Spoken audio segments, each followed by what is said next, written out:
Did the UK just brand Christians in their country as extremists? They might have. We're going to talk about that in this episode. And while we're talking about it, even though it's the UK, I want you to think about what our government has done here in the US as far as branding conservative Christians as extremists. Now, I did this video earlier about how your church security team could be considered a paramilitary organization. So what's happening in the UK isn't far-fetched for something like that happening to you and you being branded an extremist. Well, in some cases, you already have been branded as an extremist. So we're going to break down what's happening in the UK.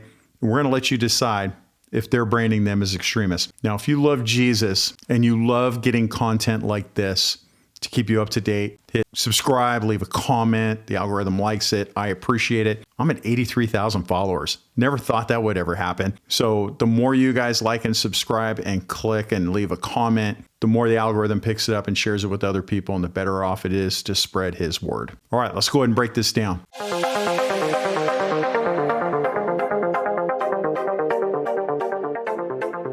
Okay, according to a group called Christian Concern, Christians are at risk of being branded as extremists under the UK government's new definition of extremism, which they published this week. Now, the new definition says that extremism is the promotion or advancement of an ideology based on violence, hatred, or intolerance that aims to, among other things, negate or destroy the fundamental rights and freedoms of others. Now, Christian Concern said that Christians who are pro-life, gender critical, or have traditional beliefs about marriage might fall afoul of this new definition. Now, the organization said Christians who are pro-life could be seen as being opposed to an assumed fundamental right to abortion and thus to be intolerant and so extremist. It is already the case that just being anti-abortion is on a prevent list of ideologies seen as potential signs of extremism. Now, prevent, it's actually called prevent, is an anti-extremist measure in the UK that involves law enforcement and some other agencies, and people get referred there. And I'm not sure really what happens there, but the whole goal is to get that person away from possible extremism to where they might become a terrorist. Basically, prevent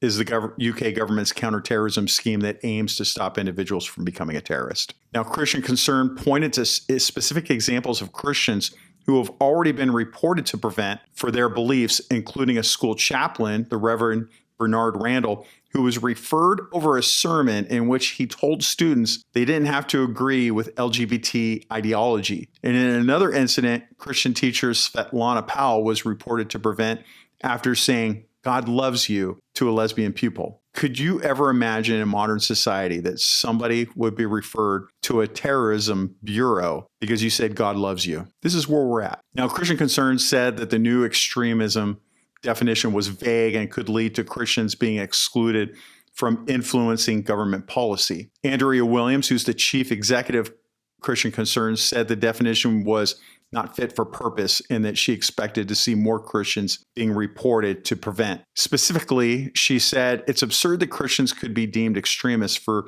believing in real marriage or for being pro-life. I can't believe she said real marriage.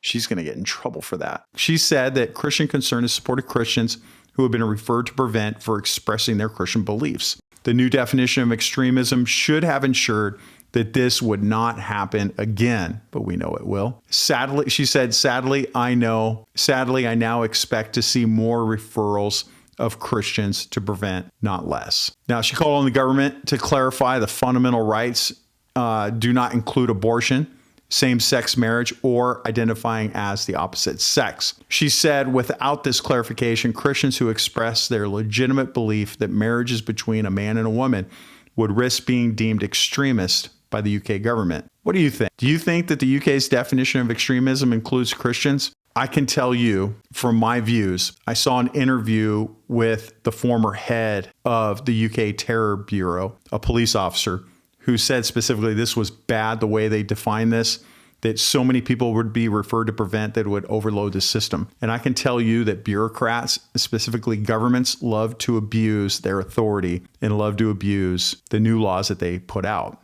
How do I know that? I was a cop in California. They passed legislation like this for sport. And they often would tell us, the police, go forth and make arrests and do this. And we did not. We did not listen to that. But we know that in some cases it happened occasionally.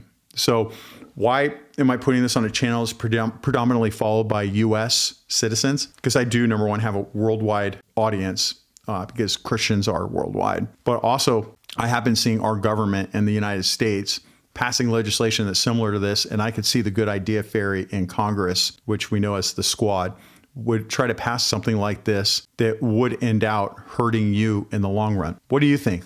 Let me know in the comments. I love reading your comments. I love hearing what you have to say. I read not all the comments, but I may not respond to everybody, but I try to read them all. Go ahead, leave that comment, let us know what you think. And remember, the most important thing after we leave here is remember your ABCs. Always be caring.